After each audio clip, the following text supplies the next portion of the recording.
Hi welcome to my YouTube channel Kalyan kitchen Kadapa రుచులు. ఈరోజు ఈ వీడియోలో కడప సైడ్ చేసుకునే గుమగుమలాడే సొరకాయ పుల్లకూర చాలా బాగుంటుందండి. సంగట్లోకైనా వైట్ రైస్కైనా ఈ రెండిట్లోకైతే బాగా సెట్ అయిపోతుంది. బయటే ఉంచిన 2 రోజుల పాటు పాడవకుండా ఉండే సొరకాయ పుల్లకూర నేను ఎలా తయారు చేస్తానో చూపించేస్తాను.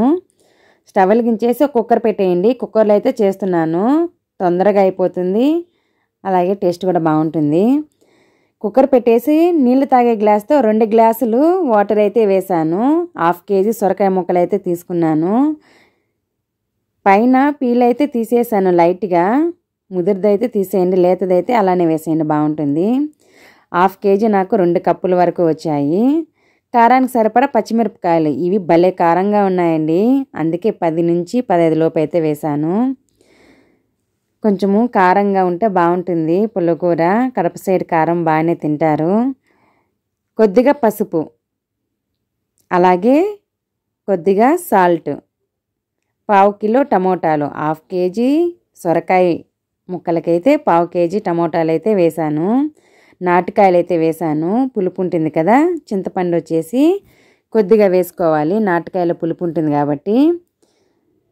పుల్లకూర పుల్లంగా కారంగా బాగుంటుంది కదా, తింటూ ఉంటే అన్నం అయితే ఇంకా తినాలనిపించేలాగైతే ఉంటుంది. నేను చేసింటి చేశారంటే మీకు కూడా సేమ్ ఇలానే అయితే వస్తుందండి. ఒకసారి గరిటెతో బాగా మిక్స్ చేసుకోవాలి. మూత పెట్టేసి మీడియం ఫ్లేమ్లో నేను 3 విజిల్స్ అయితే రాణించాను. ప్రెజర్ అంతా వెళ్ళిపోయిన తర్వాత మూత తీసైతే మీకు చూపిస్తున్నాను. ఇందులో నీళ్ళు అవి ఉన్నాయి కదా, నీళ్ళన్నీ ఒక బౌల్లోకి అయితే వంపేసుకోవాలి. 2 గ్లాసులు వేసాను, సొరకాయలోంచి ఇంకో 1/2 గ్లాస్ అయితే వచ్చుంటాయి నీళ్ళు కంపల్సరీగా. ఇవన్నీ ఒక బౌల్లో ఉంచి పెట్టుకోండి. ఇప్పుడు మనము ఈ నీళ్ళన్నీ వంపేసుకున్న తర్వాత పప్పు గుత్తి ఉంటుంది కదా, పప్పు గుత్తితో అలా క్రష్ చేయాలి. మెత్తగా అయితే పప్పు ఎనిపేసినట్టు ఎనిపేయకూడదండి, మనకు చిన్న చిన్న ముక్కలు ఉండేలాగా అయితే చూసుకోవాలి. ఇలానే పెద్ద పెద్ద ముక్కలుగా అలానే ఉంచుకోవచ్చండి. లేదు మీకు అంత పెద్ద పెద్ద ముక్కలు వద్దనుకుంటే నేను చేస్తున్నాను చూడండి, ఈ విధంగా క్రష్ చేసేయాలి, వాటిని బాగా నలిపేయాలండి. మరీ మెత్తగా ఎనిపేసామంటే మరీ గుజ్జులాగా అయిపోతుంది, మరి అంతగా అయితే వద్దు, చిన్న చిన్న పీసులుగా ఉండేలాగా చూసుకోవాలి. సొరకాయ అనేది చాలా తొందరగా అయితే ఉడికిపోతుంది కదా, ఫ్లేవర్ కూడా భలే వస్తూ ఉంటుంది సొరకాయ ఫ్లేవరు. మా ఇంట్లో సొరకాయతో కర్రీ చేసిన, పుల్లగూరలు చేసిన, తాలింపులు కావచ్చు, ఏ చేసినా కూడా మా పిల్లలు బాగా తింటారండి. చాలా ఇష్టము సొరకాయ అంటే. మేము వారానికి ఒకసారి కంపల్సరిగా తెచ్చుకుంటూ చేసుకుంటూనే ఉంటాము. వంప పెట్టుకునే నీళ్ళన్నీ కుక్కర్లో వేసేసి బాగా తిప్పేయండి, గరిటెతో అయినా అలా కుక్కర్తో అయినా తిప్పేయండి, బాగా మిక్స్ అయిపోతుంది. తర్వాత స్టవ్ వెలిగించేసి పాత్ర అయినా కడాయి అయినా పెట్టేసుకోండి. అందులో మనం తీసుకున్న సొరకాయ పుల్లకూరని బట్టి ఆయిల్ వేసుకోండి. నేనైతే 1 గరిటె అయితే వేసాను, 2 సార్లు వేసా కానీ 1 గరిటె వేసాను. తర్వాత ఆవాలు, అలాగే కొద్దిగా శనగపప్పు, ఎండుమిరపకాయలు, వెల్లుల్లి వేసి వేయించుకోవాలి. వేయించుకున్న తర్వాత ఒక పెద్ద సైజు ఉల్లిపాయని సన్నగా కట్ చేసి వేసుకోవాలి. తర్వాత పచ్చి కరివేపాకు వేసుకొని ఉల్లిపాయ ముక్కలకు సరిపడా సాల్ట్ కూడా వేసేసి ఒకసారి బాగా మిక్స్ చేసుకోవాలి. ఆల్రెడీ మనము సొరకాయ ఉడికించేటప్పుడు వేసాం కదా, ఇప్పుడు కూడా ఉల్లిపాయ ముక్కల్లో వేసాము. 2 సార్లు వేసినా కూడా కరెక్ట్గా సరిపోయేలాగా వేసుకోండి, ఎక్కువ లేకుండా. తక్కువ ఉన్నా కూడా మళ్ళీ అయినా వేసుకోవచ్చు, ఎక్కువైతే ఏం చేయలేము. తర్వాత కొత్తిమీర కూడా వేసేసి బాగా క్రిస్పీగా వచ్చేంత వరకు వేయించుకోవాలి.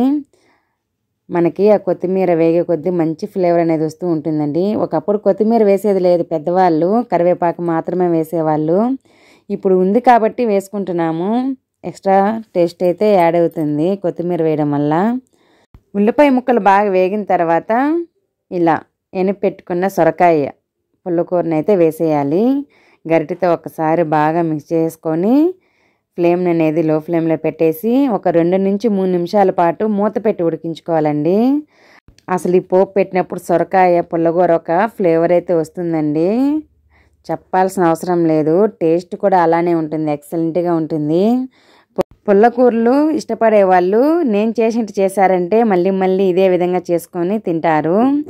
చూడటానికి చాలా సింపుల్గా ఉండొచ్చండి, కానీ టేస్ట్ మాత్రము మీరు ఊహించరు అంత టేస్ట్గా అయితే ఉంటుంది సొరకాయ పుల్లకూర.